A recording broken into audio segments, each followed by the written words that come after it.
The cold was the first thing Jean-Luc truly felt. It was a dense, creeping cold that seeped through the thin fabric of his uniform, burrowing into his bones. It was a different kind of cold from the one he knew on the fields of Normandy, where the wind whipped past and the air smelled of salt and rain. This cold smelled of damp stone and something else, something metallic and stale, like fear that had long settled into the walls. His hands were bound behind his back, the coarse rope biting into his wrists, but the ache of the cold overshadowed the pain. He could feel the fine, gritty dust of the stone floor under his boots, a constant reminder of his new, grim reality. The building was a skeletal ruin, a place that once had a purpose, but now only served to hold forgotten men. Light came through a single, narrow window, a sliver of pale gray that moved with the sun. It fell on the faces of the other prisoners, men like him, whose eyes carried the same vacant dread. Jean-Luc kept his head down, his gaze fixed on the hard-packed earth. He felt the weight of their silence, a heavier burden than any chains could be. It was the quiet of men who had seen hope die, and were now simply waiting for the final, merciful blow. A new sound cut through the stillness, the rhythmic, metallic thud, thud, thud of German boots on the stone corridor. It was a sound he knew well, a sound that had been the soundtrack to the last months of his life. This time, however, it stopped directly in front of their cell. The metal key scraped against the lock, and the heavy door groaned open. A silhouette filled the doorway, a figure that was all sharp angles and unforgiving lines. It was Captain Klaus Werner, an officer who seemed less a soldier and more an accountant of death. His spectacles glinted in the half-light, and his face was a mask of cold efficiency. He was not a man of grand speeches or dramatic gestures. He was simply an officer with a clipboard, and, in a tone as flat as the paper he held, he began to read. He read out the names of 3 men, and the words fell into the silence like small stones, each one hitting the ground with a sickening finality. When he finished, he announced that the 3 men, convicted by a military court for a minor act of sabotage, would be executed in 3 days as a reprisal. He said it as if he were reading a laundry list. He did not look at the men, did not meet their eyes. Jean-Luc's name was among them. The news hit him like a physical blow, a sudden rush of heat followed by a profound emptiness. He was no hero. He had not fought in a glorious battle. His crime was one of desperation, an attempt to knock out a communications line with a handful of others who were just as afraid as he was. His death would not be a sacrifice for a cause, but a cold statistic, a tool of vengeance. A deep, bone-deep panic threatened to consume him. But as he stood there, his mind went somewhere else, somewhere the cold and the fear could not follow. He thought of Élise, her fine, pale face with its scatter of freckles. He could feel the roughness of her calloused hands in his, could see the way her dark hair curled at the nape of her neck. He was a farm boy, a man who worked the earth with his left hand as he wrote letters with it. His left hand, the one that held her hand the tightest, the one that would now be bound in a final, brutal show of force. The irony was a bitter taste in his mouth. He was not afraid of dying. He was afraid of being forgotten. He was afraid that his memory would fade like a whispered rumor in the small village where they had grown up. He had not left a mark on the world, had not become the man he had hoped to be. He was just a young soldier, one of over 1 million captured men, a number in a camp, and in 3 days he would be a number on a burial list. He needed Élise to know. He needed her to remember him not as a statistic, but as her Jean-Luc. That was his last battle, the battle for his own humanity. It was the only thing left worth fighting for. He felt a sudden burning urgency in the pit of his stomach. He had to let her know. He had to find a way. The sound of the key turning in the lock again, was a brutal reminder of how little time he had left. The seconds were not passing, they were being stolen from him. The news arrived in fragments, carried on a gust of wind from the town square. It was a whisper that became a murmur, then a roar of silent dread that Élise felt even before the full words reached her. She was in the small, cluttered market, a place of constant negotiation and low-grade anxiety, where the few vegetables on offer were guarded like treasures. The air, thick with the smell of damp earth and unwashed cloth, suddenly seemed to choke her. Someone mentioned a reprisal, a German order, and then the name of a boy from a nearby village, a friend, one of the others from the ill-fated mission. Élise's hands, caked with the soil from her small garden plot, began to tremble. Her mind, a whirlwind of fear, pieced together the brutal puzzle. Jean-Luc! Her heart, a small, caged bird, beat a frantic rhythm against her ribs. Her journey was a desperate one, a race against an invisible clock. She walked with a purpose that stood out amidst the weary shuffle of the townspeople. She felt 1,000 eyes on her, the unspoken pity and fear of others who had lived with loss for too long. She knew what her own face must show, a mask of determination over a chasm of terror. She moved like a ghost through the gray streets, past the shuttered shops and the uniformed figures who patrolled with a detached indifference. The metallic click, click, click of their boots was a cold, constant rhythm that followed her, a sound that told her she was a stranger in her own home, a visitor in a land where she was no longer welcome. Élise sought out Marie, an old woman who knew everything and said little, her face a roadmap of the last war's pain. Marie lived in a cottage at the edge of the village, a place that smelled of dry herbs and wood smoke. Marie listened, her gaze steady, her hands kneading a piece of tough bread. She did not offer empty platitudes, only the cold, hard truth. A formal marriage was impossible. There was no time, no priest who would dare, no bureaucracy that would facilitate a union with a man marked for death. The Nazis had no interest in French legalities, especially those of men considered enemies of the state. The reality was a bitter, physical taste in Élise's mouth, the salt of her tears mixed with the dust of the road. She could feel the hopelessness weighing her down, threatening to swallow her whole. But as Marie's gaze held hers, a different kind of strength began to grow within her. It was a fierce, defiant love that refused to be silenced by an order or a death sentence. The idea came to her then, a desperate, impossible plan.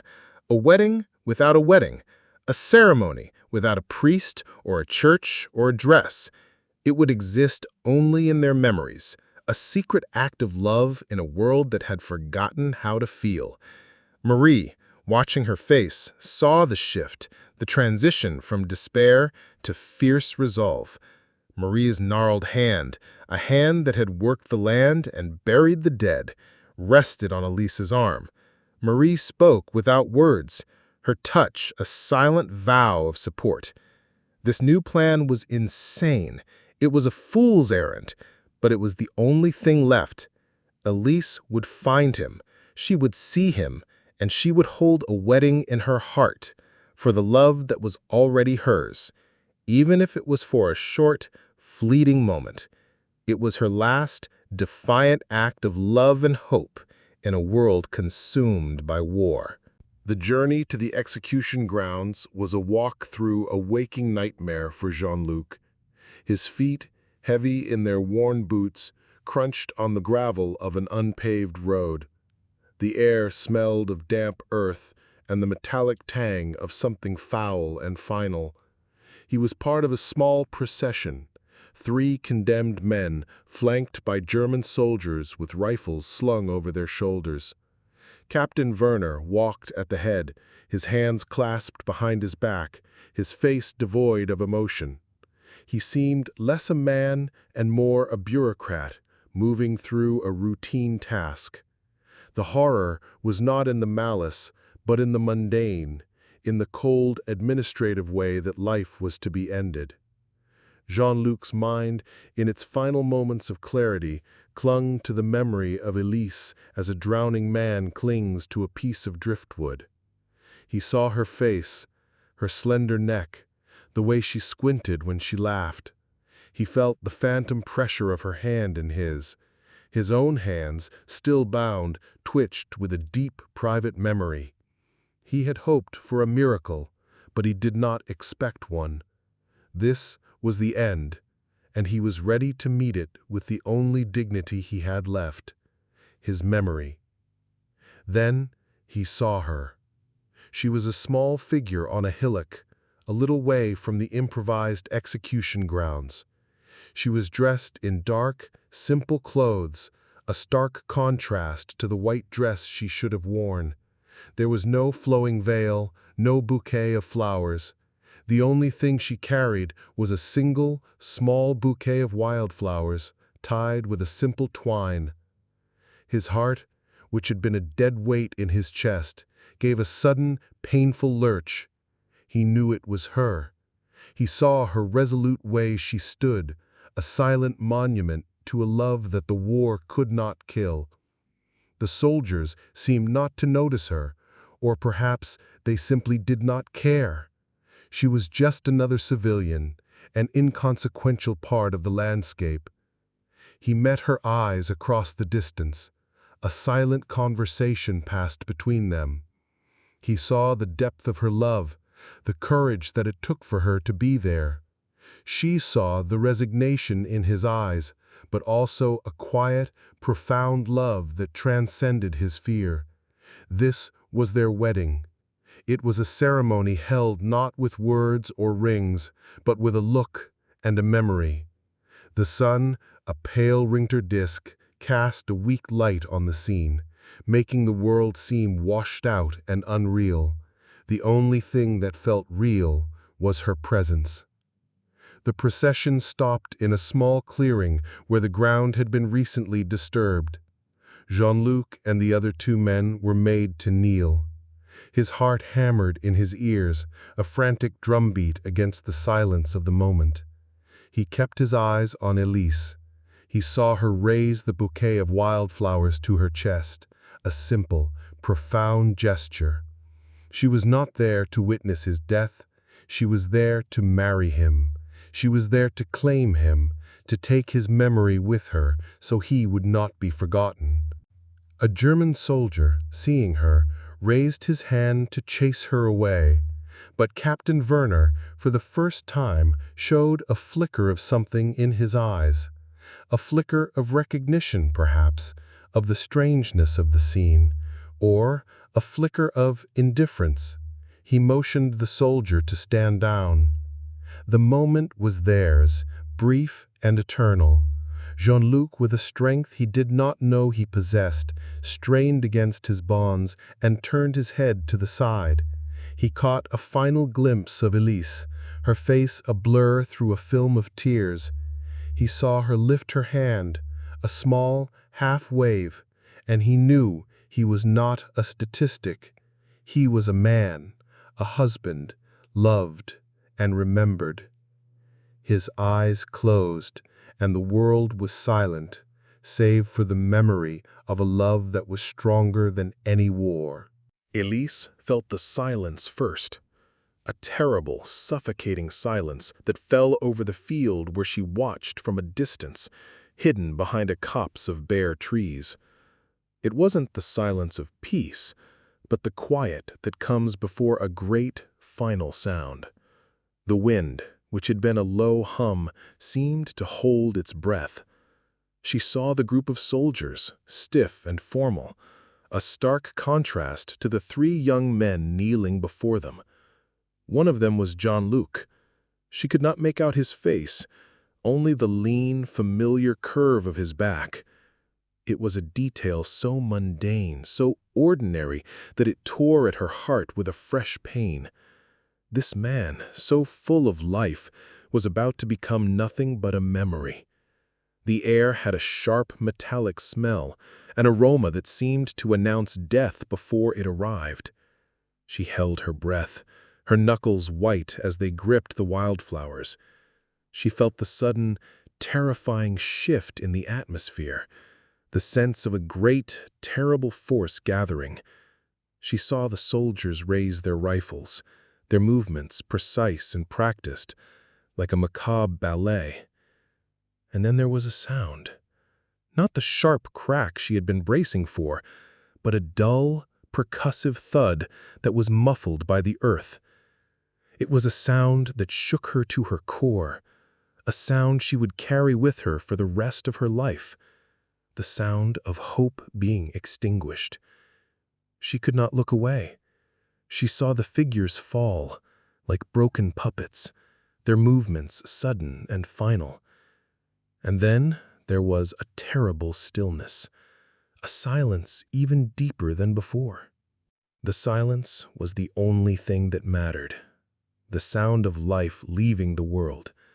She felt the tears now, hot and wet on her cold cheeks, but they were silent.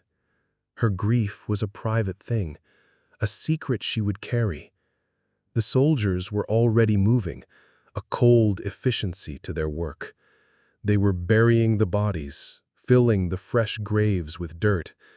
They were erasing what they had done, turning a brutal act into a bureaucratic footnote. But she would not let them. She was his witness. She was his memory. He was not just a number in a prison, not a name on a list of the dead.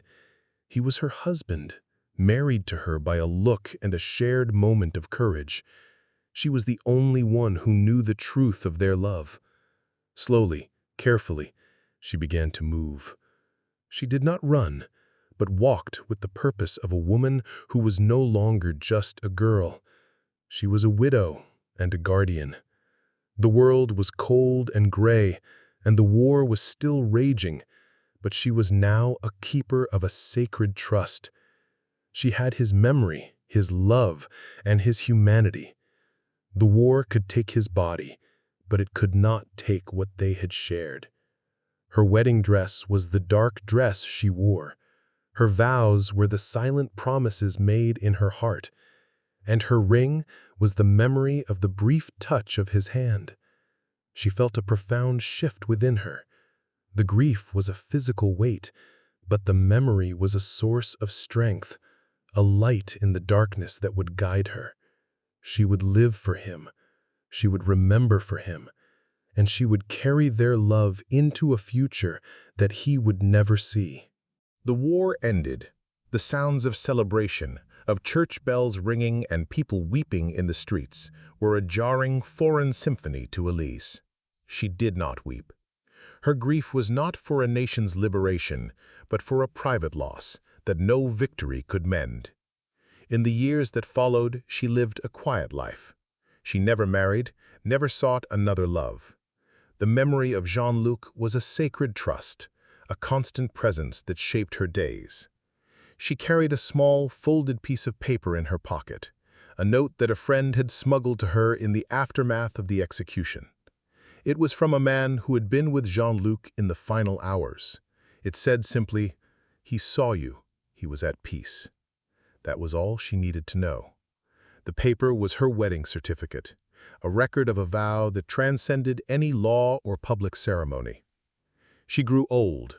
Her dark hair turned to a soft silvery white, and her face became a tapestry of wrinkles, each one a testament to a hard-lived life.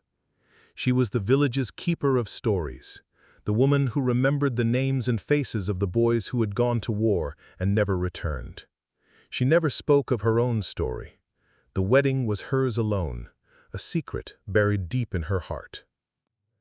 One spring afternoon many decades later, she sat in her garden, a patch of land that had nourished her and sustained her through the lean years. The sun was warm on her face, and the air smelled of wet earth and new blossoms. A child, her great-nephew, ran up to her, holding a small bouquet of wildflowers, the same kind she had carried that terrible day. He handed them to her, his small fingers brushing against her gnarled, age-spotted hand. She felt a jolt of memory, a sudden vivid rush of feeling that took her back to that field, to the cold earth and the silent, profound love she had exchanged with Jean-Luc. She looked at the child, his eyes a bright, vibrant blue. She saw a flicker of Jean-Luc in them, not in the features, but in the spirit, a certain spark of innocence and life. A silent understanding passed between them, a connection that words could not capture. The child had no idea of the story she held within her, of the man she had loved and lost. But in his simple gesture, in his small, warm hand, she felt the continuation of a legacy. The love had not died.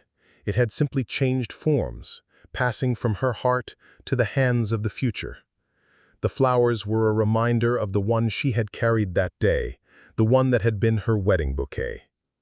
She smiled, a quiet, peaceful smile. She was not a forgotten woman. She was a keeper of memory. The war had taken so much, but it had not taken the love that had bloomed on a cold, desolate field.